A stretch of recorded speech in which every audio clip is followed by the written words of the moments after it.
Hello, my name is Wildstag, and thank you for tuning in to another used book rant. Today, I'm going to be covering this book, The Crystal Shard. The Crystal Shard is written by R.A. Salvatore, and as you can see, this is a pretty well-used copy. Per the copyright information, this is a first printing in January 1988. It has at the top, and it is very hard to read it because of all the wear and tear, $3.95 US. I don't know how much it would have cost in Canada, but it does say in the UK this is £2.50. So, printed in the USA, this book.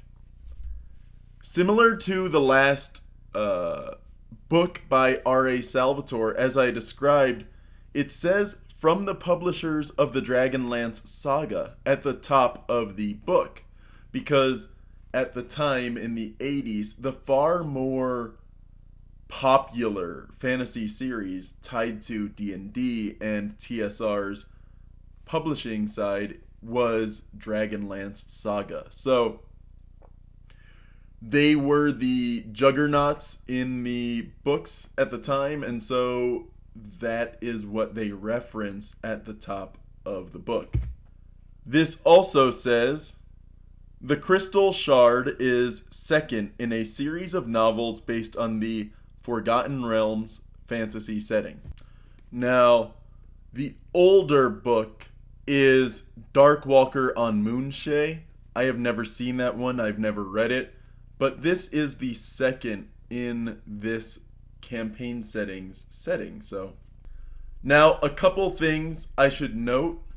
One, I am a major fan of the Forgotten Realms and Dungeons and Dragons in general, which is why behind me, over my right shoulder, you see the Player's Handbook from 3rd edition, as well as above that, Todd Lockwood's 30th anniversary poster made for Gen Con. Role-playing games in general, fantasy in general, I've had on the shelf over my left shoulder in past Ed Greenwood's books available on the shelf that you can see there. I've had R.A. Salvatore's The Highwayman series, and I have, the Wildermyth Wood Spirit, a new plush just came in last week. So I have a lot of D&D and fantasy role-playing memorabilia in my collection. And so this book, being one of those, is one of the older ones in my collection. Not just in physical age, but also how long I've had it. I've had this book for, I gotta say, 13 and a half years. Back in the summer of 2010, my late Tio Felipe, no one in the family was really interested in the fantasy novels, but I had just picked up The Orc King at a thrift store, I think a Goodwill in Harrisburg, Pennsylvania. Having just picked that up, I saw The Crystal Shard and its trilogy, as well as the Dark Elf trilogy, sitting on the shelves of my late Tio Felipe's apartment. So I got these books then. Now, as for the book itself, it did have some of this wear and tear when I got it, but a lot of it is from me using it. There's some water damage on some of the pages. I'll show you that there. And some more information just in general. All the back of the back matter of the book says, explore the Forgotten Realms fantasy campaign setting. From the fog-enshrouded moors of the Moonshae to the pristine peaks overlooking Bloodstone Pass from Waterdeep, city of splendors to Thay, land of the fiendish red wizards, from the pirates of the inner sea to the kingdoms of Kalimshan in the south to Cormyr and the Dalelands in the north, these are the lands of the Forgotten Realms. And then it advertises the Forgotten Realms boxed campaign setting by Ed Greenwood and Jeff Grubb. And then the AD&D source book Waterdeep and the North by Ed Greenwood. Adventure modules Under Illifarn by Steve Perrin. Desert of Desolation by Tracy and Laura Hickman. Phil Myers, Peter Rice, and John Wheeler. And the Bloodstone Pass series by Michael Dobson and Doug Niles. Those last three are pretty interesting because one of them is set in the Great Desert of Rorin, which you don't often see in a lot of modern D&D because it's very Sword Coast based. You also don't hear much about the land of Vasa and Damara because that's north and east of any of the stuff you would see in the Sword Coast. Daggerford, south of Waterdeep, you do see in some stories, so that is on the Sword Coast.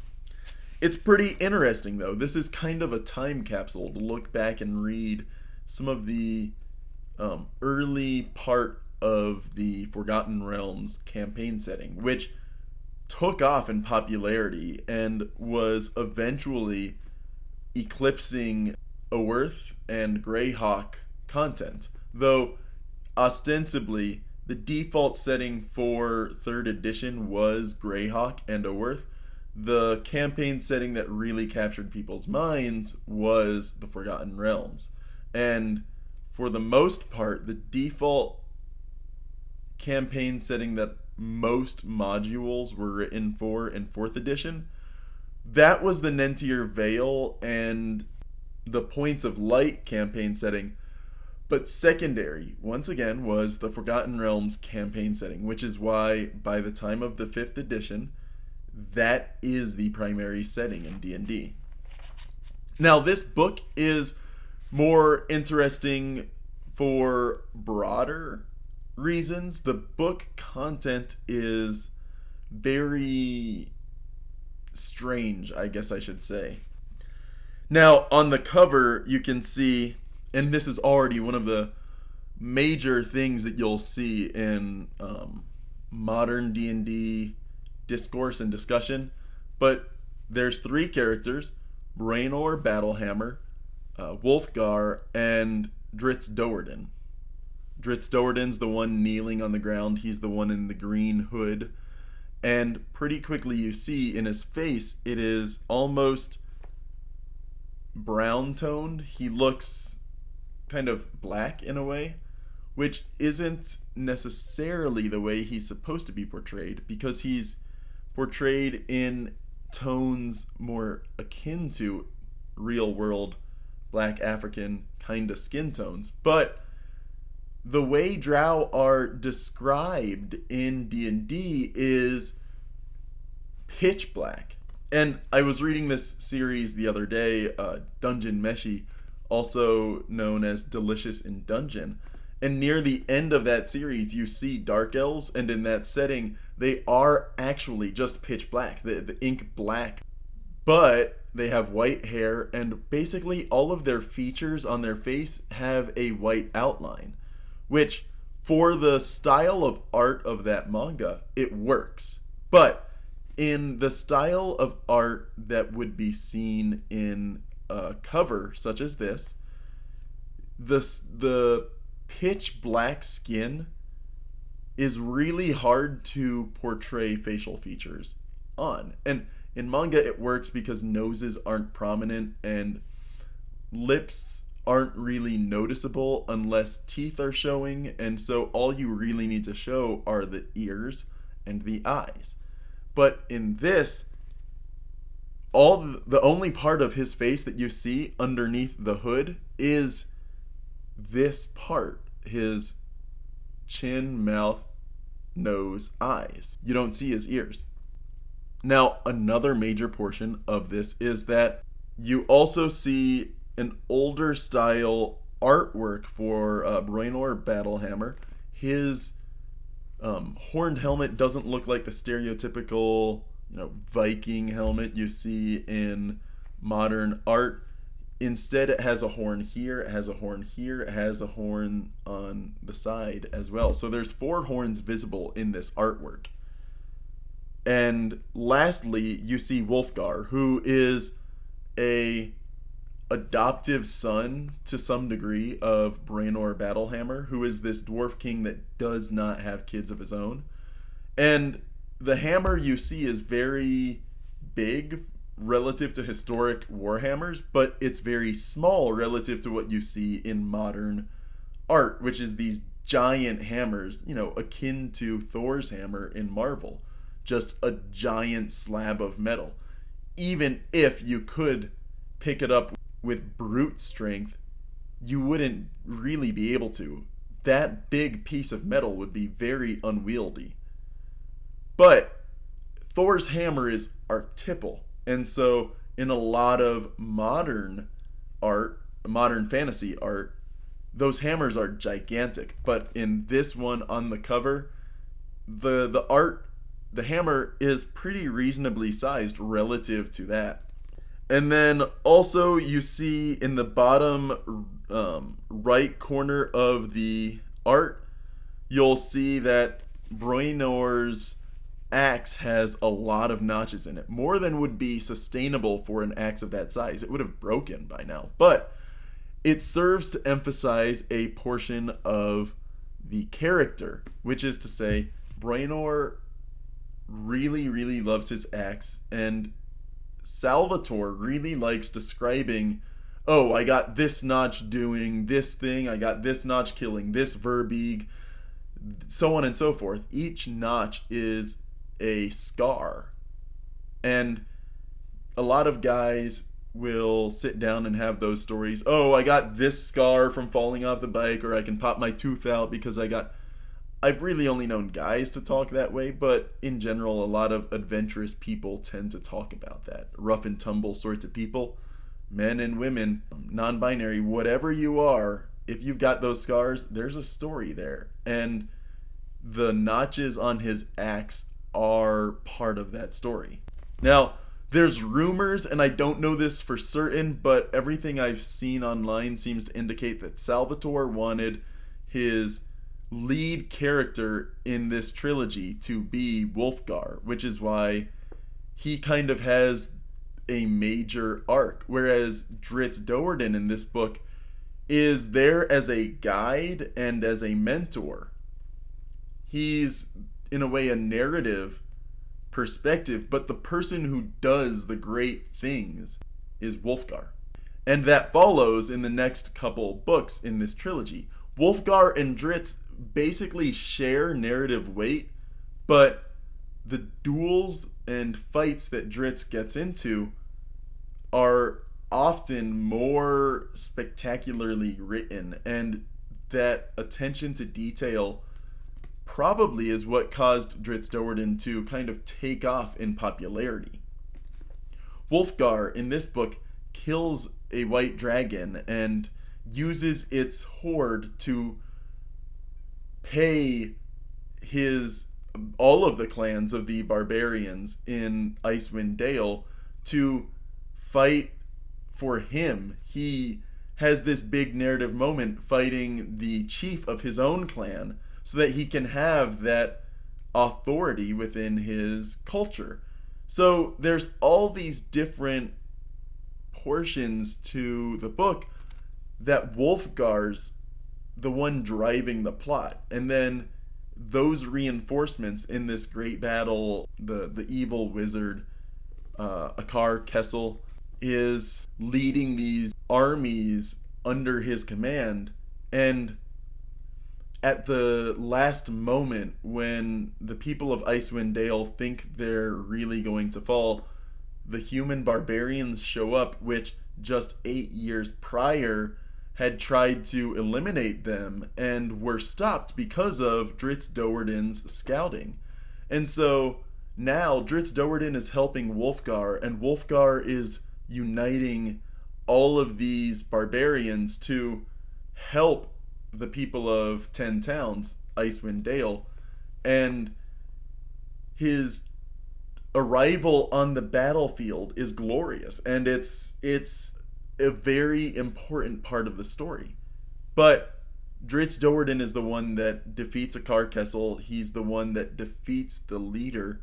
And so despite having more cultural ties to the area, more cultural ties to both 10 towns and to the barbarians, and also as an adoptive son of Braenor Battlehammer, and who wields a hammer forged, a magic throwing and returning hammer forged by Braenor Battlehammer. He is the glue between these three different peoples within Icewind Dale. And that is, it really shows, even if that rumor isn't true, that Wulfgar was supposed to be the main character. In this book and in the rest of the trilogy, his narrative weight starts really, really high and it starts diminishing throughout. And that's why